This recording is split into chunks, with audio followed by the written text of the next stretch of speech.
राधे राधे। आशा करती हूँ कि आप सभी लोग खुश होंगे, स्वस्थ होंगे, मस्त होंगे। जय माता दी। आज मैं आप लोगों को सुनाने जा रही हूँ देवी भागवत महापुराण की कथा का 5वां अध्याय। दक्ष प्रजापति की शिव के प्रति द्वेष बुद्धि महर्षि दधीच द्वारा दक्ष को समझाना तथा भगवान शिव के महात्म्य को बताना। आइए प्रेम पूर्वक इस कथा को सुनते हैं। कृपया कमेंट बॉक्स में बड़े ही प्रेम पूर्वक जय माता दी अवश्य ही लिख दीजिएगा। मेरे इस गुरु कृपा चैनल पर नित्य प्रति देवी भागवत पुराण कथा चल रही है। कृपया इसे नित्य में सुने। गुप्त नवरात्र का समय चल रहा है। इस शुभ अवसर पर देवी भागवत की महात्म्य कथा को अवश्य ही सुने। भगवान गणेश की जय हो, देवी माँ की जय हो। श्री महादेव जी बोले। तदंतर भगवान शंकर और सती की भर्त्सना करते हुए क्षीण पुण्य वाले दक्ष प्रजापति दुख से व्याकुल होकर रोने लगे।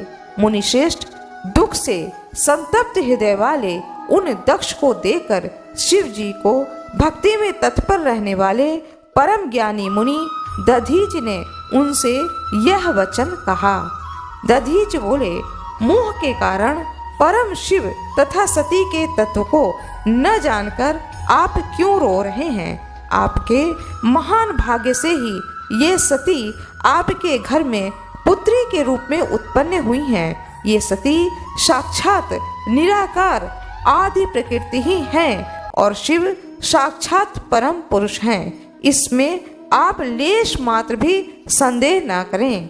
दधीच कहते हैं, प्रजापति ब्रह्मा, इंद्र आदि देवताओं तथा बड़े बड़े असुरों के द्वारा कठोर तप करने पर भी जो भगवती उन्हें कभी दर्शन नहीं देती हैं, उन्हें आपने पुत्री रूप में प्राप्त किया है। मोह में पड़कर उन सती को बिना जाने आप उनकी निंदा क्यों कर रहे हैं? निश्चित रूप से उन्हीं महामोह स्वरूपिणी भगवती आपको ठगा है। दक्ष बोलते हैं, वे शंभु यदि आपके जगत के ईश्वर अनादि और परम पुरुष हैं, तो भयंकर रूप तथा 3 नेत्रों वाले उन्हें प्रेत भूमि शमशान क्यों प्रिय हैं? और हे मुने, वे भिक्षुक रूप में अपने शरीर में भस्म क्यों पोते रहते हैं?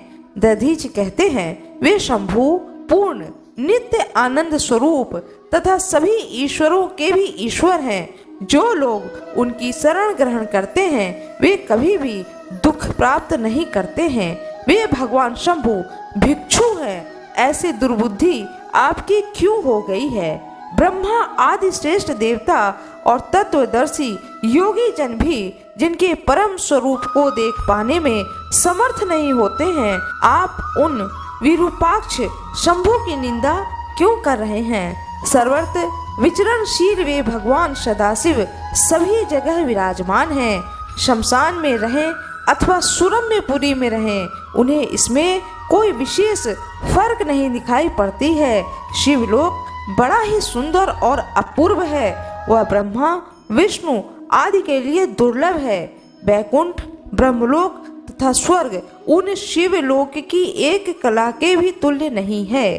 कैलाशपुरी देवताओं के लिए भी अत्यंत दुर्लभ है। सर्वत्र विचरणशील वे भगवान सदाशिव सभी जगह विराजमान हैं। वे शमशान में रहें अथवा सुरम्यपुरी में रहें, उन्हें इसमें कोई विशेषता नहीं दिखाई पड़ती है। शिवलोक बड़ा ही अपूर्व है। वह ब्रह्मा विष्णु आदि के लिए भी दुर्लभ है। वैकुंठ, ब्रह्मलोक तथा स्वर्ग उस शिवलोक की एक कला के तुल्य भी नहीं है। कैलाशपुरी देवताओं के लिए अत्यंत दुर्लभ है। अनेक देवताओं से सुशोभित तथा कल्प वृक्षों से युक्त नंदन वन से घिरी हुई स्वर्ग के अधिपति इंद्र की पुरी अमरावती भी उस शिवलोक की 16वीं कला के भी बराबर नहीं है। मृत्युलोक में भी वाराणसी नाम नगरी उनकी एक परम रमणीय पुरी है जो मुक्ति प्रदान करने के कारण मुक्ति क्षेत्र कहलाती है, जहाँ ब्रह्मा आदि प्रधान देवता भी मृत्यु की अभिलाषा रखते हैं, तो फिर मानव आदि प्राणियों की तो बात ही क्या। वह परमात्मा शिव की ऐसी दिव्य पुरी है। यह विचार अपने दुर्बुद्धि का सूचक है कि बिना शमशान के अन्यत्र कहीं भी उनका ठिकाना नहीं है। ऐसे सत्य स्वरूप त्रिलोकेश्वर देवा अधिदेव भगवान सदाशिव और साक्षात ब्रह्म स्वरूप महेश्वरी सती की भी निंदा आपको अज्ञानवश कभी भी नहीं करनी चाहिए।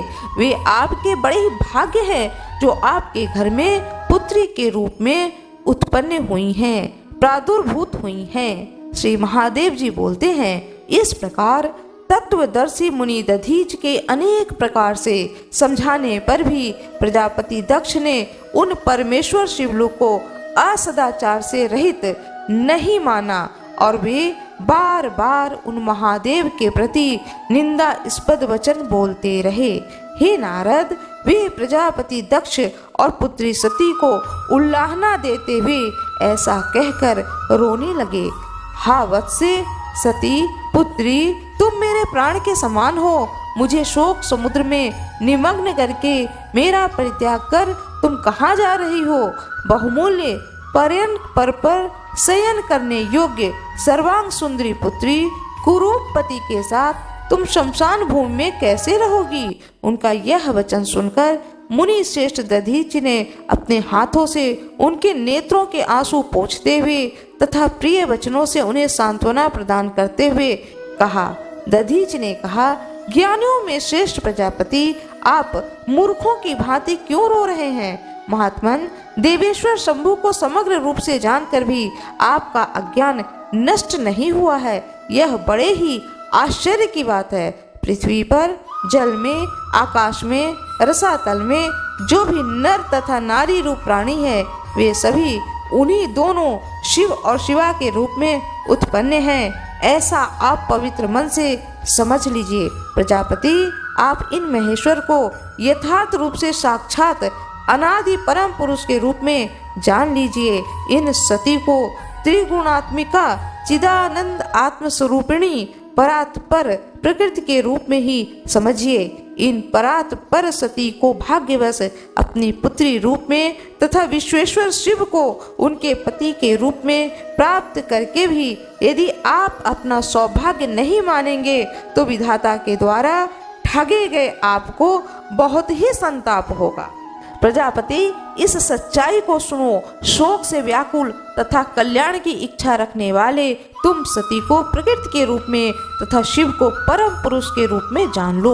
दक्ष बोले, मुनीश्वर, आप यह सत्य कह रहे हैं कि मेरी पुत्री सती प्रकृति रूपा है और शिव ही सनातन पुरुष हैं तथा तीनों लोकों के ईश्वर हैं।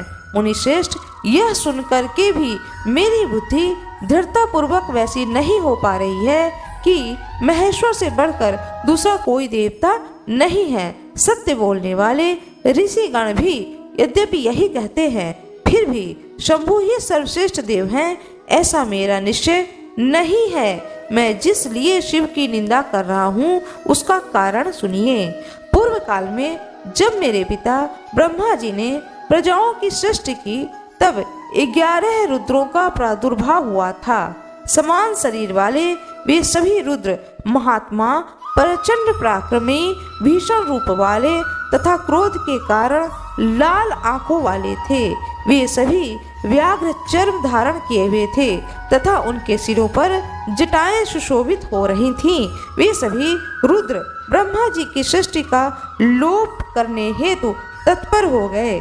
तब सृष्टि के लोप के लिए उद्यत उन रुद्रों को देखकर ब्रह्मा जी ने आज्ञा देकर उन्हें शांत किया और मुझे जोर देकर कहा, भयंकर कर्म करने वाले ये रुद्र जिस भी तरह से शांत हो जाएं, तुम शीघ्र ही वैसा उपाय करो। पुत्र, मेरी आज्ञा से तुम इन्हें वश में करो। ब्रह्मा जी के इस प्रकार के वचनों से भयभीत वे सभी भीषण पराक्रम वाले रुद्र मेरे अधीन हो गए और उनका बल तथा पराक्रम क्षीण हो गया। महामुने, उसी समय से मुझ में शिव के प्रति अनादर भाव उत्पन्न हो गया है।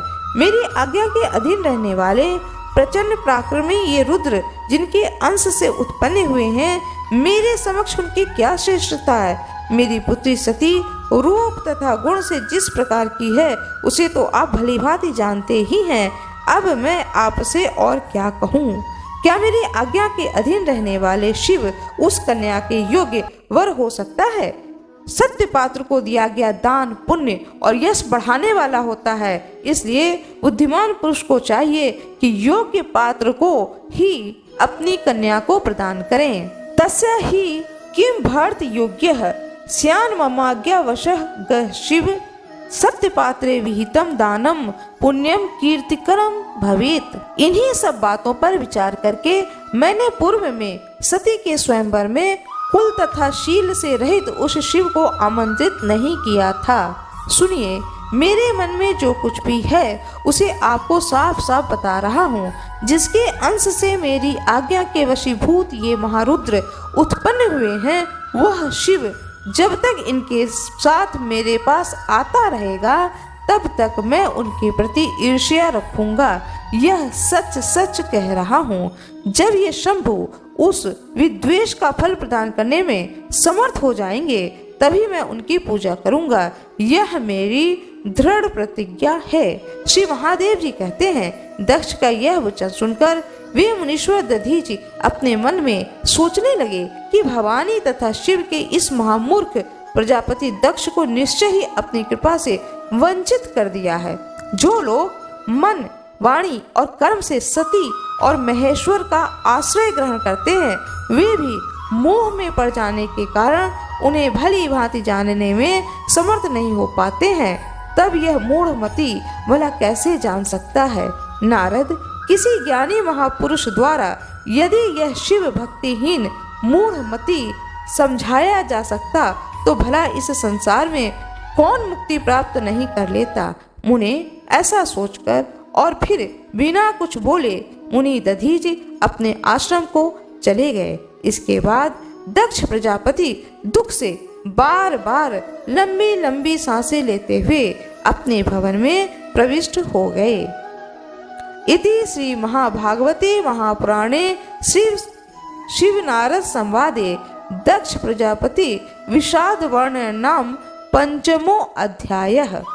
सभी देवताओं की जय हो, सभी ऋषि मुनियों की जय हो, दृश्य ऋषियों की जय हो, अदृश्य ऋषियों की जय हो, भगवान शंकर की जय हो, माता सती की जय हो, दधीच ऋषि की जय हो।